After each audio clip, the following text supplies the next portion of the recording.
Leonard wiped his brow with a handkerchief and smiled. Since Maya's arrival, part of him had let go of that fixation on the past and his peculiar values and possessions and his hermetic way of life. The girl was reason for him to take stock, to consider a long overdue accounting of where he stood in the time stream of his life.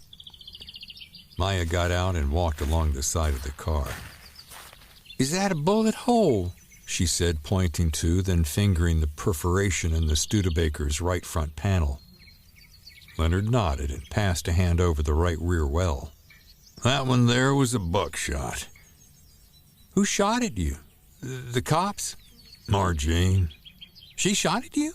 Leonard shrugged. "It's how we used to argue." "What happened?" "Long time ago, I used to drive the owner of a sawmill around town. Man's wife had taken a liking to this fella from Alabama that he played a pool hall 12-string guitar for nickels. Good-looking scoundrel. Kid picked that damn thing, and women would pass that pool hall just to watch him. Margene among them. But the sawmill boss didn't like his wife paying attention to a handsome young buck like that. So he gave me $5 to run him out of town. I drove down to the pool hall, and there he was picking his guitar, and I admit it was quite a sight. All those women taken with him. Margene right there with him. I walked over and said, "Boy, I can pick that thing too." He handed over the guitar like he was daring me to, and I busted it over his head. The women just shrieked. The boy ran off into the woods with the guitar hanging around his neck, and that's how Margene come to pull her .32 wheel gun from her purse and shot at me, yelling, "Leonard, you son of a bitch, we were just enjoying, and now he ain't got no guitar." "Was she really that mad?" Maya said. Mad enough to drive off in my car. So I had to walk home, and time I got back, she was sitting out on the front porch, and this time she had my shotgun. She fired a warning shot and aimed low, but damn near blew off my big toe. To keep the peace, I had to promise to buy that kid a new guitar. "Did you?"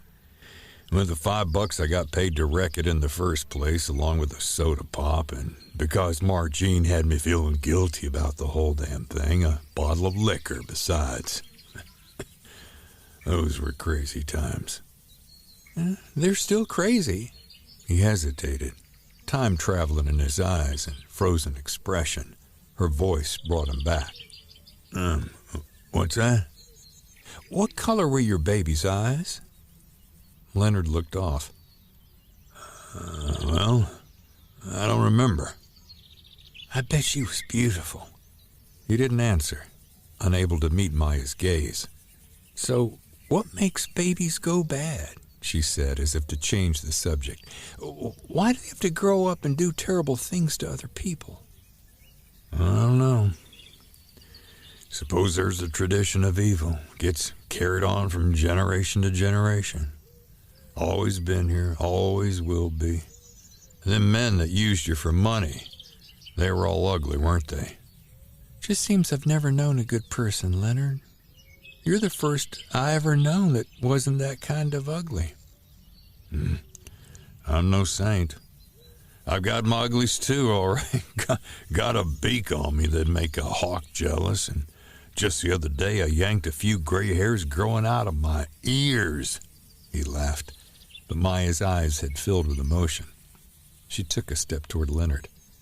He wanted to move away, but whatever reserve he had been holding on to left him with a sigh. He held out an arm to Maya, and they embraced, and he told her that whatever happened to him, he wanted her to have what was his. That got her tearful, and she told him she loved him. Leonard held her tighter. "Don't matter about me. I aim to take care of you, Maya." "I don't understand." "You don't have to. Not right now." He let her go then and told her to run on up to the house to help him fix supper. Maya smiled and wiped her eyes and began to skip childishly, deliriously toward the kitchen.